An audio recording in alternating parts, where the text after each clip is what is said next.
So we initially talked last week about our fears, I guess, with the next home games for Overwatch League. This year, in the 2019 season, we're getting home state games in Dallas, Atlanta, and Los Angeles, which is still nonsense, but I get it. LA, you already have the entire season at home. Why do you need a home game? Anyway.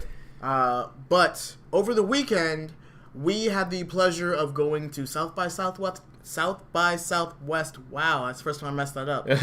South by was what we call it for short. Yeah, Anyway. South by Southwest Gaming. And Nate Nanzer, the commissioner of the Overwatch League, was there.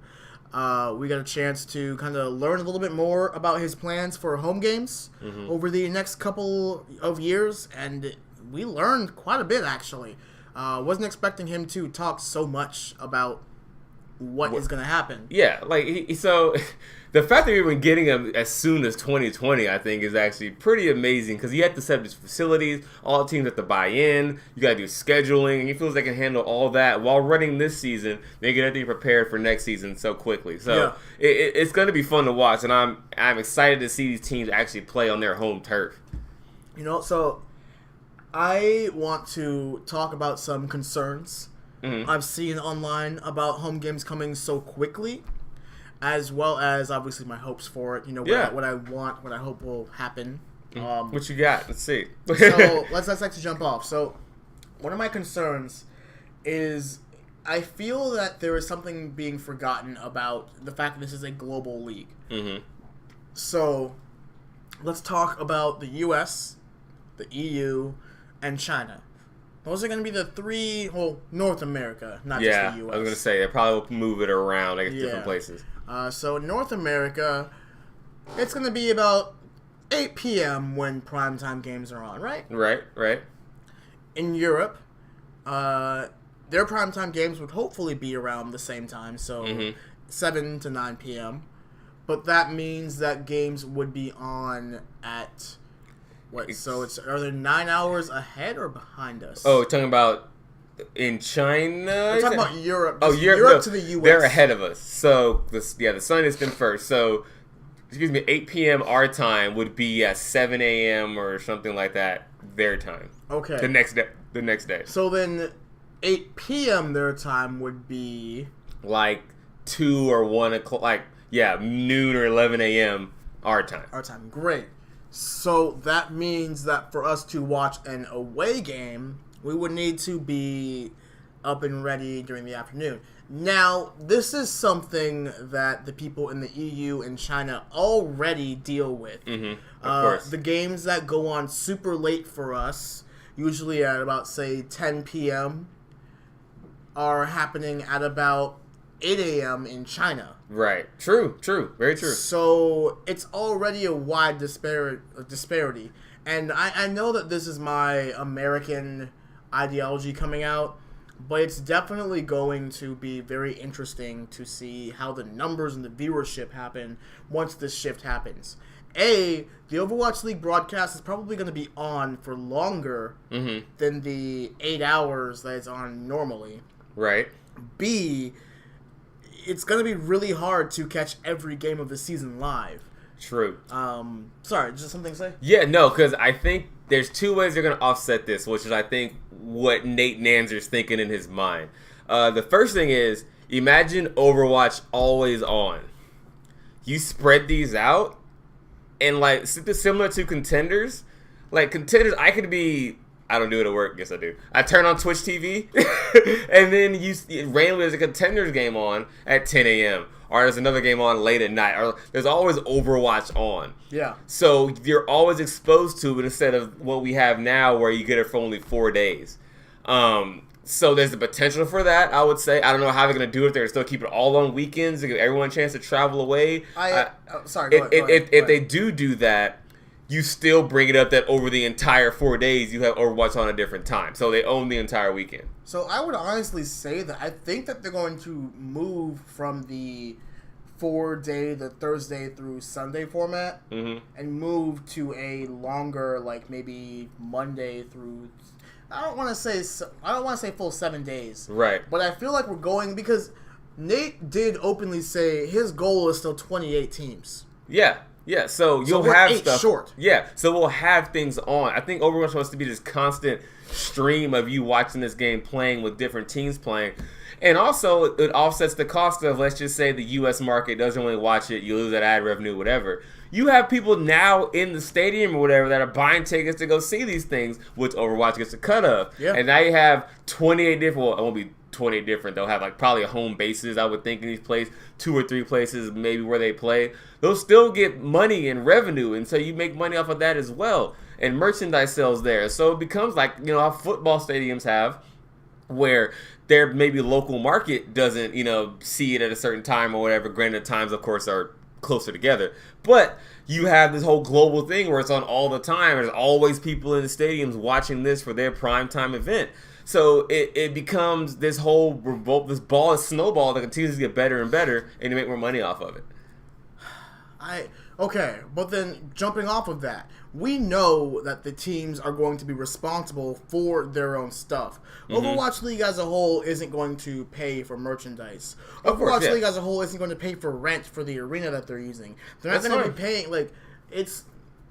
But we say that's fine, but what if a team, like, let's use Florida, for example, right? Florida cannot have that much money financially. They can't afford they did get really good players, but... What happens in other sports leagues? What's happened to the Rams, the St. Louis Rams? Where are they now? They got bought. They're the LA Rams. What happened to, you know, other teams in traditional sports? The Oakland Raiders. They're going to be the Las Vegas Raiders. So if Florida's can't afford their arena and stuff, whatever, and someone buys that franchise, they can do their own thing with it. Do you think that that's going to happen? Like, where we're going to see drastic shifts in geolocation for these teams? I think it can, because I think the way, especially if people see that there's revenue to be gained, and an owner or a company doesn't feel like they want it, or they can get it and resell it at a higher value, then I think they'll do it. I think we will see location changes, absolutely. I think a Seattle team may come from, maybe Toronto's done, or then they want to, Seattle wants that team, they buy it, now they're Seattle something. If I'm being honest, seeing Vancouver and their colors, I am so surprised. Vancouver does share a lot of colors with the Seahawks or just Seattle in general. But damn, that would be perfect. Yeah. Plus, I know Seattle has some sliver of an esports scene. Of course. That is a tech hub. Yeah. How can you not have esports in Seattle? And plus, remember, like you said, Nate Nanzer said 28 teams, right? I would imagine Seattle has to have some kind of stake if they can get a good deal. Because Seattle, I mean, there's a lot of tech money in Seattle. Of all places, you would think Seattle would want a team. I don't know if we need more North American teams, though. Like, don't get me wrong. Like, more teams, like Nate, in this panel, Nate said that he hears a lot of requests from Chicago. I very much believe that Chicago will be the next American team. Which is good. Chicago's a huge city, right? It's the third largest American city, so... But if we're gonna do this global league, if we're really going to get there, we're gonna need more representation in not just Europe, but that entire region. We're talking Finland. We're talking Poland. Like, so we have some of the best. Linkser is Finnish. Yeah. Taimu is Finnish. There are so many amazing gamers in Finland, and there is obviously an esports scene there. True. We get so many amazing players. We wouldn't get them. Yeah. There wasn't a big esports scene. We would have as good enough players. So I think hopefully it does expand more globally. That's kind of the whole point, right? He wants it to be a global league. They've said this so many times. It's just a matter of, I think teams are buying into it. We want to get to 28. That's the magic number, I guess, for them. And if it gets to that point where he wants and keep buying teams at this rate of $40-50 million a pop, or with Blizzard backing them, like, this league could go on for a while. Do you think that price is going to go up next season? Yes. Because it's already $60 million per team. It's going to go up next season, especially when, the prize money has gone up, the price to get a team has gone up, and now, and the players' salaries are going up. So it's this snowballing effect, I think, that's happening, especially with the home and away games, because now they're going to have an ability to generate revenue with their local fan base. Oh, yeah. I mean, so I would be these teams lying get direct if money. I said I was not thinking about buying a season pass for the Dallas Fuel next season. Yeah, and that would be available just like it would any other basketball traditional sport. Right. You could buy season tickets to your favorite esports team and go watch it on the weekends or whenever they're at home. I just am worried that, like, this is going to get fucked up somehow. Like, I know that these 3 games in Dallas, Atlanta, and LA are tests. They are not like I mean, obviously they're the real deal, but they're tests for the future. They're tests to figure the one at Dallas is going to be very okay. There's going to be some technical difficulties. There's going to be some slip-ups. The one in Atlanta is going to be a little bit better, and then the one in LA is going to be perfected by then. Yeah, of course they put that one in LA, right? But that's typical. I mean, they already have. Don't even start on that. Why they put it in LA? Anyway, we have to have the battle for LA where the Gladiators are going to stomp the Valiant. It's just how it is. I'm more of a Surefour fan, so I hope the Gladiators do stomp the Valiant. Okay, quick aside. Yo, Valiant, you guys are working hard, okay? I know you can come back from this. It's just rough right now. Nah, you suck. You're 0-7. You suck. So back on this discussion. Wait, even the Justice got to win. Yeah, that hurt. Even the Justice gotta win, dude. And they got better players. Valiant haven't done anything at this point. So okay, let's get back on this topic because we're getting some good discussion in here. Another concern that I had here. Let's talk about jet lag, right? Mm-hmm. So okay, you have the Dallas Field and the Houston Outlaws. Let's just use both of them as an example because we're in Texas. Right. They have a string of games in the Chinese region. China is probably going to get another 2 teams, I bet. Just because they'll have 5 then in that their case. market is so big. Outside of 6 actually, they have 4 teams now. Yeah, outside of even the Overwatch scene and everything, everyone's trying to break into China. I mean, literally, they have 1/7 of the world's population there. Oh my God, really? It's that much? There's a lot of people. There's like 1 billion people in China by themselves. Like that, just that one country has it. So. Everyone, your favorite tech company, Google, Apple, whoever you want to think about, Facebook, they're all trying to break into that China market. And this is Blizzard's way of doing it. And if they get even more China teams, they have more access to that revenue, I think that'd be great for the whole league as a whole. And plus, I think it would be a kind of swing. So in traditional sports, between basketball mostly, you have what they call like a West Coast swing, where a team will go through the West Coast and play 4 straight away games on the West Coast against teams. That's what I figured would happen with Overwatch League, was you would have your team go away, and then like maybe they'll hit South Korea as well. Yeah, but that would be an entire, or maybe not entire state's worth of games, but that's at least like 2-3 weeks of nothing but away games. But that means that as fans, if we wanted to watch that game, the Dallas game would go on at so it'd be like 8 o'clock their time. Mm-hmm. That would be like 3-4 in the morning for us. Yeah, So which is very true. But then they're looking at that home Chinese market because China they'll build a whole arena for like those teams. They will build a massive arena because they're just that much into the esport and deal. So I think Blizzard and Overwatch League are willing to take that trade off in that regard. At us as fans kind of sucks, but then think about them too. The swing comes right back. That's true. That whole China market for 4 games has to get up at 3 a.m. Like for them the next day, they're in the future. So to watch their team, so it balances out in the end. So I think that's they're gonna take the NBA kind of basketball approach and just do it in chunks. But then do you think that the solution would be more games? Because there has to be more games. If there's 28 teams, there has to be more games. Yeah. There's no way there can be a 5-game stage or something like that to get all the teams to play in a timely, 1 month manner. There would have to be more games. And I think they just be in those different chunks. Nate, and I know I keep referencing Nate, but this whole thing comes off of his panel. Which, by the way, if you have yet to watch it, it's on the South by Southwest SXSW. Wait, Wait a minute. Hold that was on. one too many X's. SXSW YouTube channel. And just look for South by Gaming, and you'll be able to watch this panel top to bottom. I highly recommend it if you're interested in Overwatch League. Nate said that... I already forgot what I was going to say. Oh, my God. I don't know why I try saving the serious topics for after we've been drinking. We should flip this around on TexasWatch. You should go ahead with the serious topics first, and then it's the ranting, smaller bullshit topics at the bottom. But that's okay. No, I think you definitely should go watch it. I think Nate brought up some very good points. I don't see this being bad at all for the Overwatch League. I don't see how they can fail in this. You mentioned the jet lag to start the whole topic in the beginning.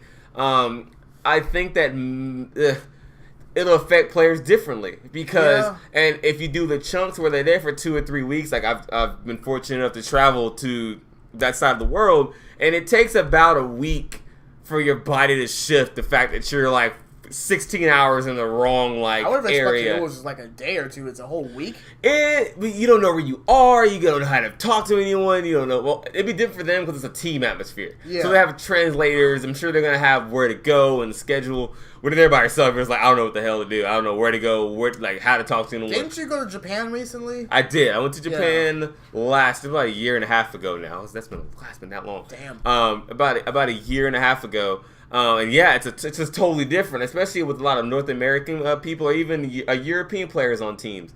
It's totally different environment, totally different culture, and it can throw you off. It is a true away game, which is crazy. So I think that's a big part of it, and that's why they need to be over there for a long period of time, just so they can get adjusted to it, and kind of make it fair. So yeah, because I mean that's my biggest concern is we do have to remember that even though these teams are going home, Hangzhou, Guangzhou, Chengdu, and Shanghai are still on LA time. Yes. So that means that they're going home to jet lag. Yep, so it works both ways, and the new team's coming in the jet lag. So, but this is part of being a professional athlete. These people want to be called professional players. But that's just such... Sorry. No, go it's ahead. Just such a large amount of jet lag. Like, unless they, I mean, I'm sure that they have the data scientists to perfectly do this, but we have to really take into account that the art of scheduling is an art. That is a science. True. That is like there are people paid enough to do it, so it must be important enough, right? They have to sit in a lab for hours figuring this out because you have to take into account jet lag, time zones, player health, player safety, breaks. Halfway, there's so much that has to be considered. I can only see this really working if you have a set of teams that plays in the U.S. and North America. I guess I'm saying the U.S. and North America. You have a set amount of teams that are playing in the Asia Pacific region, right? And then another set that jumps over to the European region, and they can only jump in that order because if they go too far around, it'll mess with their schedule. There are just so many variables with that because of being worldwide. And I think that's why the magic number is 28, right? You need enough teams where the teams can take breaks and you can still provide content. So you don't want it to be trying to do it with 20 teams now. It would be too much of a strain because the fact they have to travel and then play immediately and then play multiple games possibly in the week, that'd be a little too much. I don't think traveling would even be possible for 20 teams because there are 4 main regions, right? Right. 20 players or 20 teams. That means that unless one team has a bye each week, which actually makes sense. Okay, now one team gets a bye, so then that's 19 teams. Sorry, it's even harder to figure out. Yeah, it's something that you need more teams to be able to do because teams need breaks. I think you bring up a good point about teams do need breaks and you need a way to schedule this so that when people do fly around the world, they're not sitting here with their, just baggy eyes and can't even move a mouse. They can't even stare at a screen because they're so out of it. So 2018, even 30, I think 30 would be a really good number. Actually, Nate, if you're listening, try 30. Is 30 the NBA or am I thinking 30 is the NBA. Okay. NFL has 32, NBA has 30. So if you can get as many as professional league like that too, of a traditional sport, what does that say? Getting on these franchise for these prices are really good for a lot of investors too. Especially if this league takes off. I mean, right now NBA and NFL teams are worth billions of dollars. You get these teams at the low price of $50 million. So I just had an idea that I think would make it a little bit harder for Overwatch League. What if teams in South America, because that's a market that hasn't been touched either. True. So you got Brazil. That's a big. Brazil's a big one. Yeah, Brazil has some really good players actually, which they always prove in the World Cup. They're always underestimated. Spain too. Big market. I think we should probably wrap on this topic because we've kind of said everything we need to say. Okay. I'm mostly just concerned because we've yet to see what exactly this is going to do, and we will learn next year. I'm sure closer to the 2020 season we'll learn more. Oh, for sure. I mean, we have no choice. We're just we're oozing for announcements here. We're just fiending Nate, tell us more. He did give us quite a bit of information at South by. Once again, we recommend you check out the video. But yeah, it's going to be it's the first of its kind. It's really cool. We're going to get to watch an esport develop and to try to be a global brand, which the only sport I think on this earth that has that, I can say that, is soccer. But that's Soccer's multiple different leagues, isn't it? It is multiple different leagues that just are willing to work together to create a kind of global de facto league, like United. You want to talk about soccer? I watch soccer, so I know it is. We'll talk about FIFA later. We'll talk about FIFA later. But guys, that'll be it for this topic. Thanks so much for watching. If you liked everything, you know how it is. Follow, subscribe, links everywhere. Like, heart, bell. I hope he puts a link right here where my finger is. Yeah, I'll do it. Lower it a little bit. Just a little, slow. Yeah, right there. Link right here. Be sure. That'll be it, guys. Thanks so much for watching.